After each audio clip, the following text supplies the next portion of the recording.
O professor Rodrigo está aqui com a gente hoje, inclusive pelo lançamento desse livro, O Ceticismo da Fé. Deixa eu mostrar aqui para você. Um livro realmente incrível.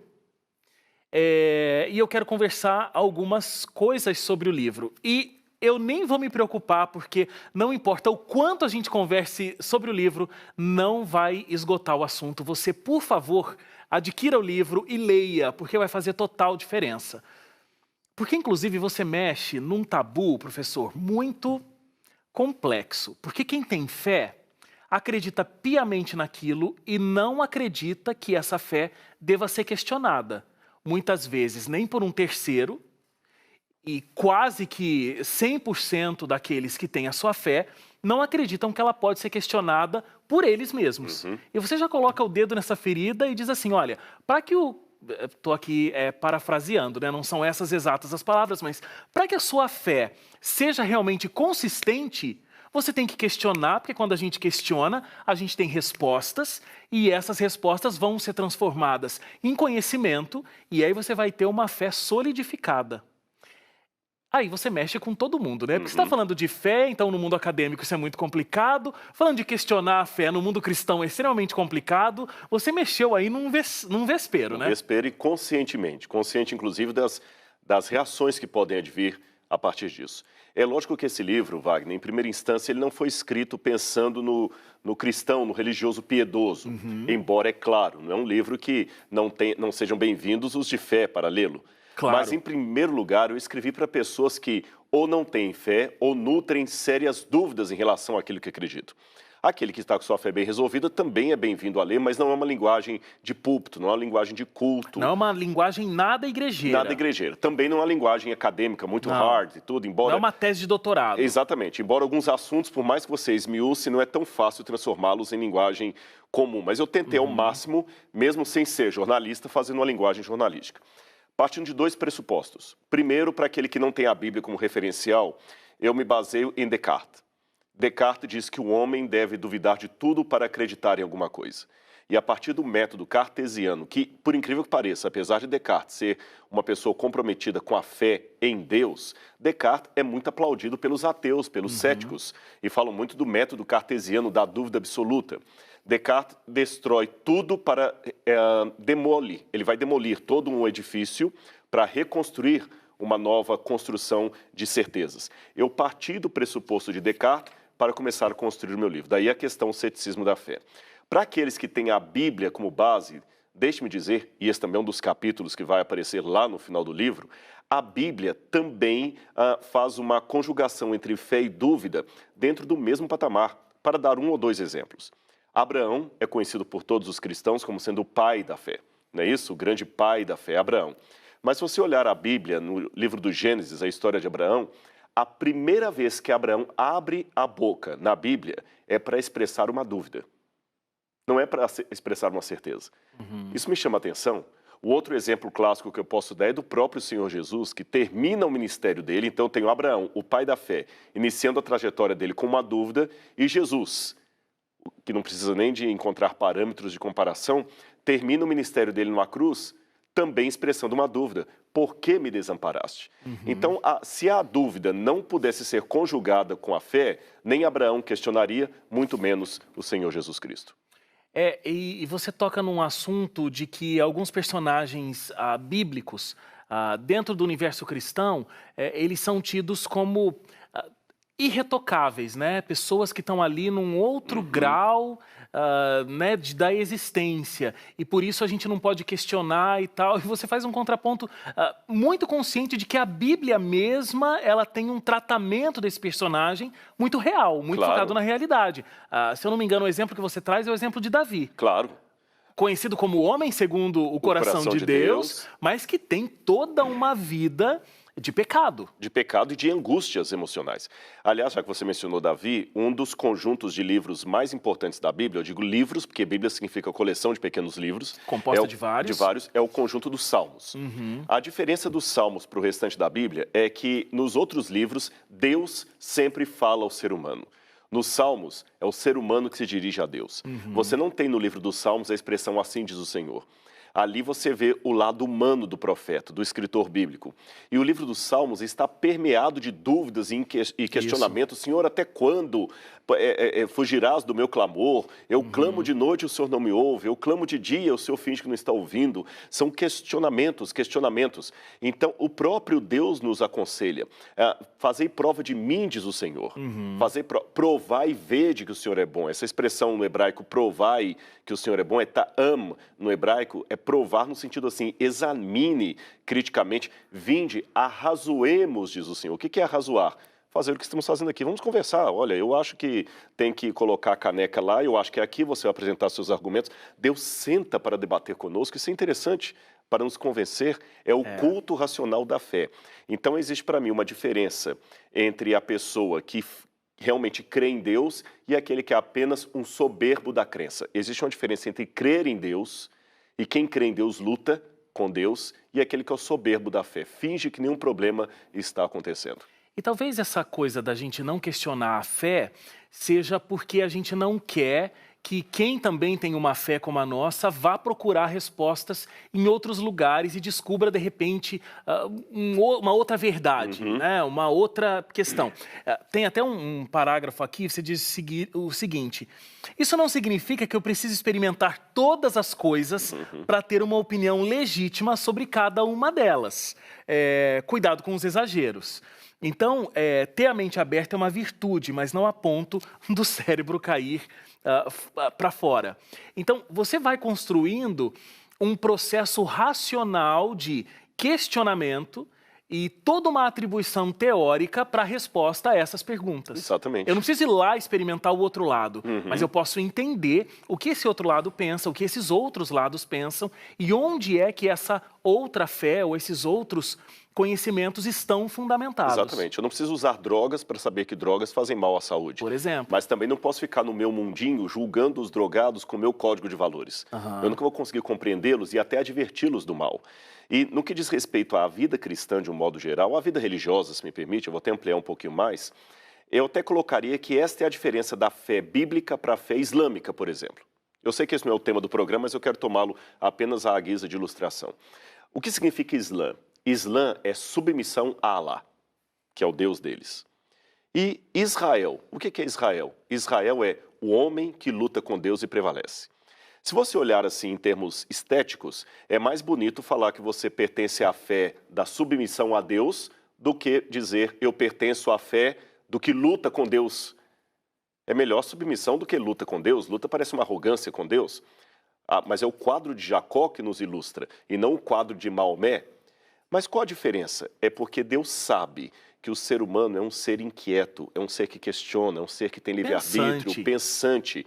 Então Deus luta conosco porque Ele não nos quer marionete. E para lutar conosco, Deus até diminui de certa forma a grandeza dele para que Ele possa nos convencer não com o seu poder, mas com o seu amor. Por exemplo, nós dizemos teologicamente que estamos no grande conflito entre o bem e o mal. Eu pergunto, se estamos no grande conflito, se Deus estivesse lutando com o diabo, usando a potencialidade de Deus, não haveria luta.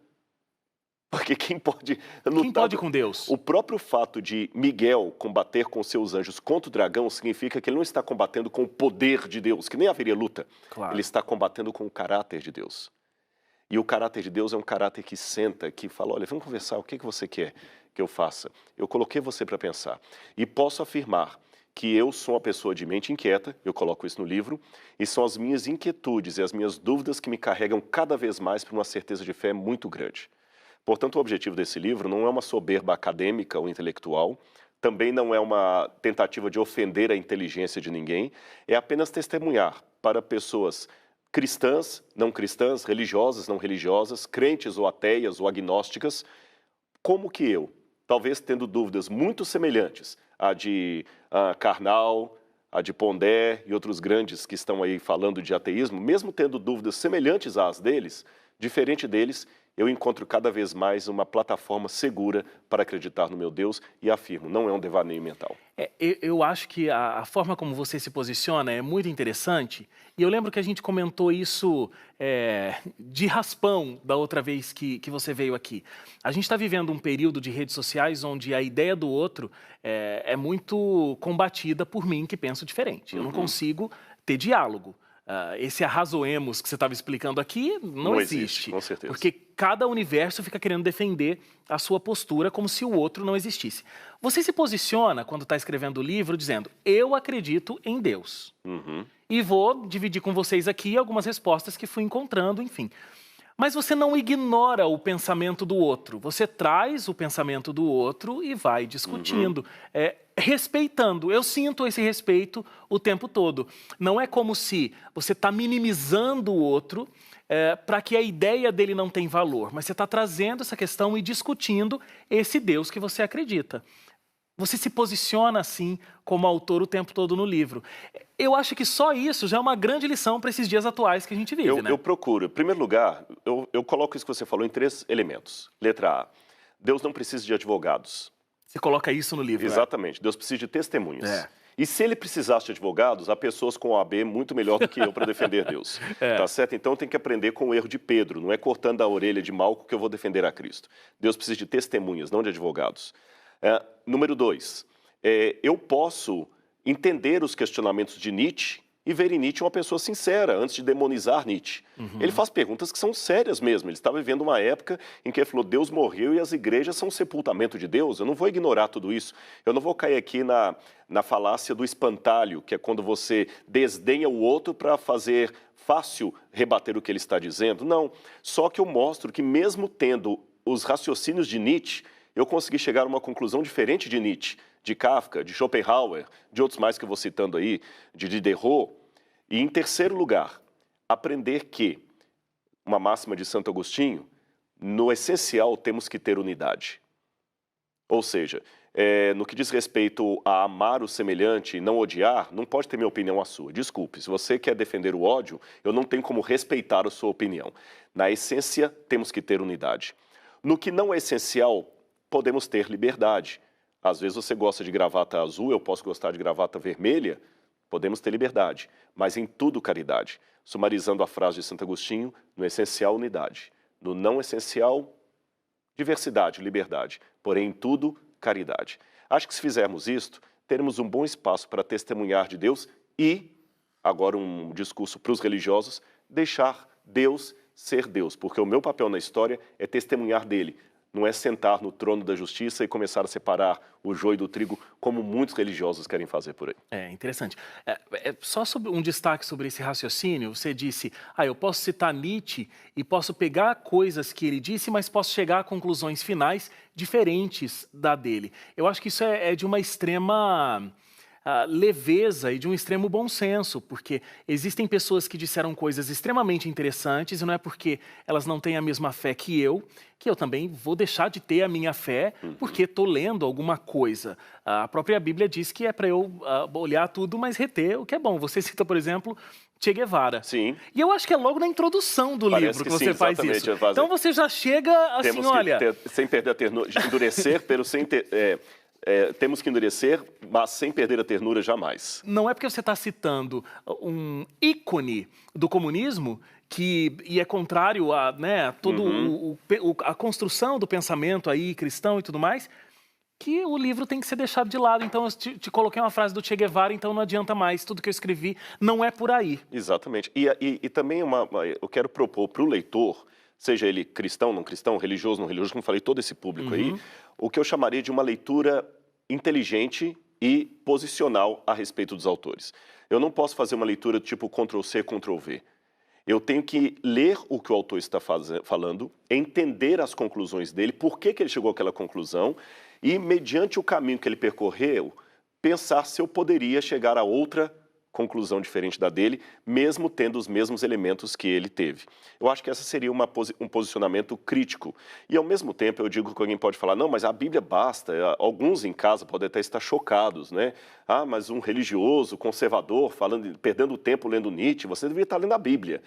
Pode ser que, talvez, quando esse programa estiver não só no Novo Tempo, mas no YouTube, alguém coloque um comentário lá, estou decepcionado. Eu esperava que o Rodrigo Silva gastasse mais tempo lendo a Bíblia e o Espírito de Profecia, e não vai lendo Nietzsche.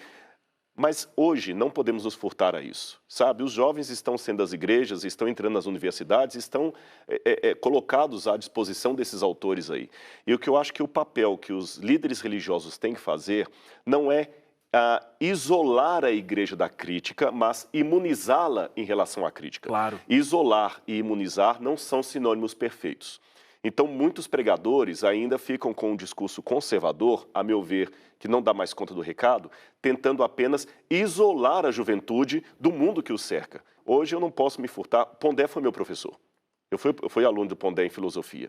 E o Pondé hoje, nada contra a pessoa dele, estou citando porque são 2 youtubers que viraram da filosofia, ele, o Karnal e outros mais que eu poderia mencionar aqui, que tem milhares de seguidores na internet e é um ledo engano o irmão religioso, a irmã, achar que o filho dele não está lá no YouTube, olhando os canais desse pessoal e assistindo, e eles colocando perguntas que os jovens, peraí, eu não tinha parado para pensar nisso, né, que aquela velha e feliz história da igreja não faz sentido, ou ele vai para a universidade e tem a fé abalada. Então eu gostaria de mostrar para esses jovens que eu li os mesmos autores e cheguei a conclusões diferentes, tá certo? Não por uma tradição de pai e mãe, porque eu não nasci na igreja adventista, eu me tornei, e também não por uma questão de compromisso piegas, mas, como eu falei, o livro, eu só peço esse beneplácito a meu favor. É um testemunho honesto e sincero que eu dou da minha fé em Deus a partir das minhas inquietudes, das minhas incertezas, da minha humanidade. E não vai faltar respostas. Não.